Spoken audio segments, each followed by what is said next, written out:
पूरी दुनिया में मुसलमानों के खिलाफ हो रहे अत्याचार के विरोध में आखिरकार सऊदी अरब ने बड़ा कदम उठाने का फैसला कर लिया है। हाल ही में सऊदी अरब ने मक्का में एक इंटरनेशनल कॉन्फ्रेंस आयोजित की, जिसमें 85 देशों के 150 उलमाओं, फतवा देने वाली संस्थाओं और स्कॉलर्स ने हिस्सा लिया। इस कॉन्फ्रेंस में सऊदी अरब ने यहाँ तक कह दिया कि दुनिया के किसी भी मुसलमान को अकेला न समझा जाए। हर मुसलमान सऊदी अरब की जिम्मेदारी है और मुसलमानों पर होने वाला हमला सऊदी अरब पर हमला माना जाएगा। सऊदी के मुफ्ती आजम ने तो यहाँ तक कह दिया कि सऊदी अरब ने दुनिया के किसी भी मुसलमान को कभी अकेला नहीं छोड़ा और ये कॉन्फ्रेंस इस बात की तस्दीक भी करती है। हम स्वीडन से लेकर भारत और दुनिया भर के मुसलमानों पर होने वाले अत्याचारों के बारे में बात कर रहे हैं। हम ये कॉन्फ्रेंस उस वक्त कर रहे हैं जब दुनिया भर में मुसलमानों के खिलाफ नफरत का माहौल है, लेकिन हम चाहते हैं कि ऐसी नफरतें खत्म की जाएं। गौरतलब हो कि इससे पहले डॉक्टर जाकिर नायक ने तुर्की सहित सऊदी अरब से गुजारिश की थी कि मुस्लिम देशों को चाहिए कि वो एक ऐसी कॉन्फ्रेंस और एक ऐसी योजना तैयार करें जिसमें दुनिया भर के उलमाओं को इकट्ठा किया जा सके और दुनिया के हर कोने में मौजूद मुसलमानों पर होने वाले जुल्म पर चर्चा हो। शायद अब जाकिर नायक की इस बात को सऊदी अरब ने संजीदगी से ले लिया है और सऊदी अरब में होने वाली मक्का कॉन्फ्रेंस इस बात का जीता जागता सबूत है। इस कॉन्फ्रेंस में भारत से शेख अब्दुल सलाम और दूसरे आलिमों ने हिस्सा लिया। Saudi Islamic affairs and preachers के मंत्री डॉक्टर अब्दुल लतीफ शेख ने मक्का कॉन्फ्रेंस का उद्घाटन करते हुए कहा कि इस कॉन्फ्रेंस का मकसद दुनिया भर में फैले हुए उलमाओं, मुफ्तियों और तमाम फिरके के लोगों को एकजुट करना है। मुसलमान जब तक एकजुट नहीं होंगे तब तक दुनिया उन्हें कमजोर समझती रहेगी।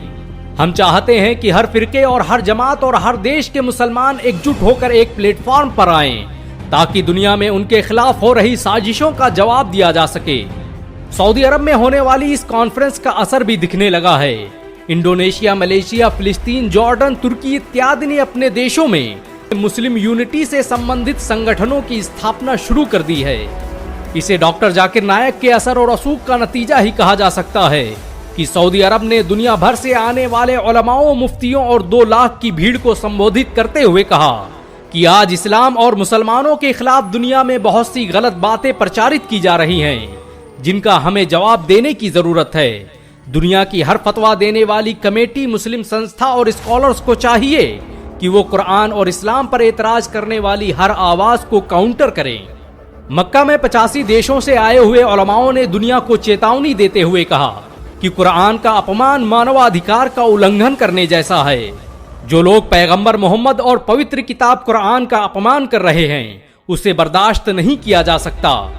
कजाकिस्तान के मुफ्ती आजम ने तो यहाँ तक कह दिया कि ये कॉन्फ्रेंस इतिहास बदलने का जरिया बनेगी और यूरोप के जिन मुल्कों में कुरान की बेअदबी की जा रही है, उसके खिलाफ सभी के एकजुट होने का समय आ चुका है।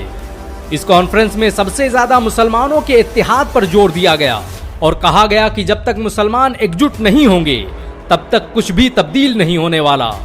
कॉन्फ्रेंस में मौजूद उलमाओं ने पूरी दुनिया के मुसलमानों को मुखातिब करते हुए कहा कि मुसलमानों को एकजुट करने के लिए कुरान और हदीस काफी है। फिरकों और गिरोहों में बंटने से आपकी ताकत कमजोर पड़ती है। मुसलमान अगर मुत्तहिद हो जाएं तो ये दुनिया उनके आगे झुकने को तैयार बैठी है।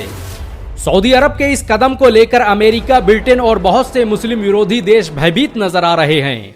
इससे पहले ऐसा करने की कोशिश में बहुत से देशों में तख्ता पलट की साजिशें की जा चुकी हैं। देखने वाली बात तो यह है कि मुसलमानों को एकजुट करने की फिक्र में कहीं सऊदी अरब की सत्ता भी तब्दील न हो जाए।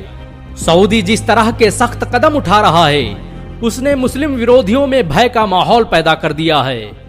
वैसे सऊदी अरब के इस कदम के बारे में आपके क्या विचार हैं, नीचे कमेंट में जरूर बताएं। अगर आप मानते हैं कि सभी मुस्लिम देशों को एकजुट होना चाहिए तो इस वीडियो को लाइक और शेयर जरूर करें।